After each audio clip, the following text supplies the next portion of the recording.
Good afternoon, ladies and gentlemen. Happy Friday, and welcome back to the Locked On Barnegat Podcast, your home for all things Barnegat Athletics.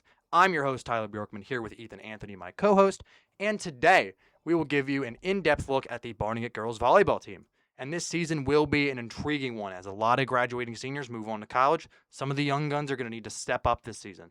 So let's jump right into it and take a look back at last year. So the head coach of the girls volleyball team is Emily Danceson. Last season, they went 12-10 and were eliminated in the semifinal round of the Group 2 South Jersey playoffs to, I believe it was Pinelands. So let's take a look at some key games this season. September 1st, the home opener versus Cedar Creek. They went 18-9 last season. September 9th, home against Monsignor Donovan. They went 19-9.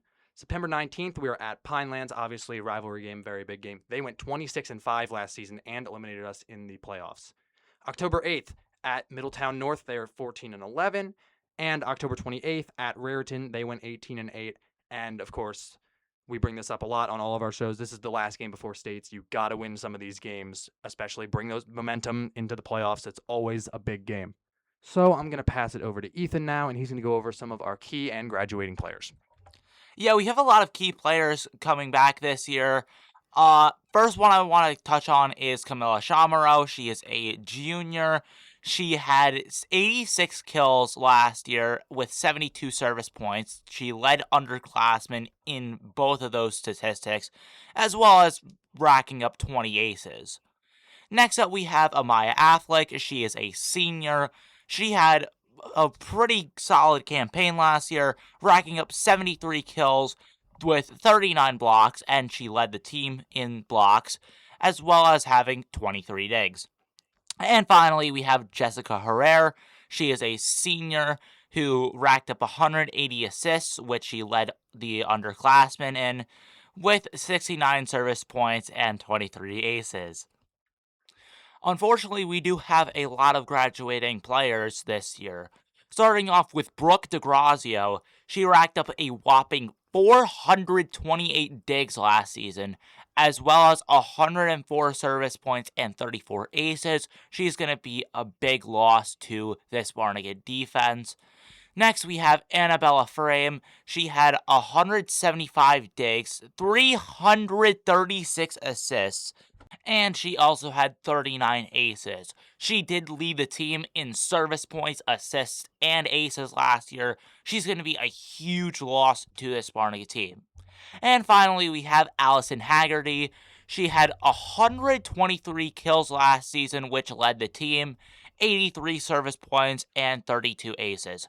So this is going to be a very interesting season. See how all the underclassmen is going to revolve around each other. I am very excited for this season of Barnegat Girls Volleyball.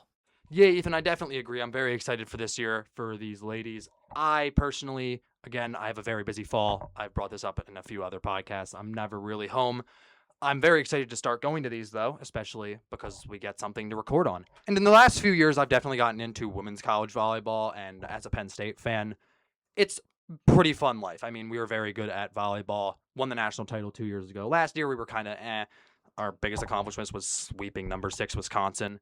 But otherwise, I mean, they are very fun to watch, and I'm assuming that this team's going to be very fun to watch too, looking at some of these stats, understanding the game a little bit more.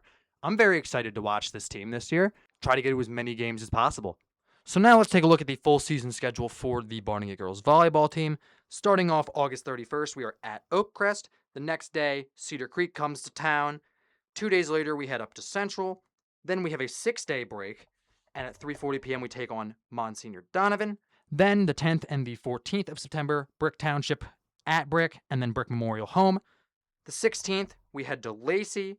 The 18th, we verse Manasquan at home. Then the 19th is when we head to Pinelands at 11:15 a.m. That is going to be one of the biggest games of the season. The 22nd, home against Toms River North. Then the 24th and 28th, we have another home and home with Brick. September 30th, we are home against Lacey. October 2nd, we visit Manasquan. October 5th, Toms River East comes to town. The 6th, we head to Toms River North, so another home and home. We do a lot of home and homes this year. That's something to notice. October 8th, we are at Middletown North. October 9th, we are at home versus Homedale, and the 12th, Middletown South comes to town. The 15th, we head up to Runson Fairhaven. The 16th, Toms River South at home. And then an 11-day break for the Shore Conference Tournament. that resumes normal regular season games with Lakewood at home.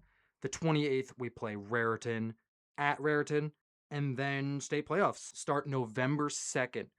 So the schedule this season is very basic. There's not too much to say about it. It's not front-loaded. It's not very hard. It's very spread out pretty evenly. This could be a very strong year for the ladies. It's kind of unlike some of the other schedules we've gone over so far because, like football, we noticed that the schedule is a little bit weaker and this could be a stronger year for them. We noticed some front-loaded schedules. This season, it's very spread out for the ladies, and it's a good opportunity to take advantage of some games and go into some games hot. And last but not least, let's do some season projections for the ladies this season. I'm going to hand it over to Ethan, and he's going to give his projection first. Yeah, I definitely think the ladies have a lot of upside going into this season, have a pretty schedule ahead of them. I'm going to go ahead and say that their floor, they will lose in the first round of both the Shore Conference Tournament and the state playoffs, and they will go 14-13. I think their ceiling is definitely a little bit higher. They will, unfortunately, I think, not win a Shore Conference Tournament game. However, I do see them going back to the same place that they were last season, going to the semifinal round of the state playoffs, and going 20-9. Yeah, Ethan, I definitely agree. I think the floor will be around 500 this season. I really don't know too much other than some of the stats that I saw.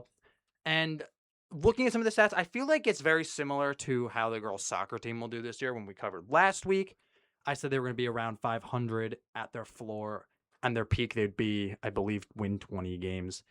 I'm going to say around the same thing here. I'm going to say they're going to win 21 games and lose 9. Let's say they play 30 games. They're going to make it to the finals of the state playoffs and not win a Shore Conference game. That is going to be my projection for the season. Hopefully you guys can do better than that. Obviously, we're all rooting for you here in Barnegat, and we appreciate you listening to our podcast today. Thank you so much for joining us. My name is Tyler Bjorkman with my co-host Ethan Anthony. We appreciate your time, and we will see you next week.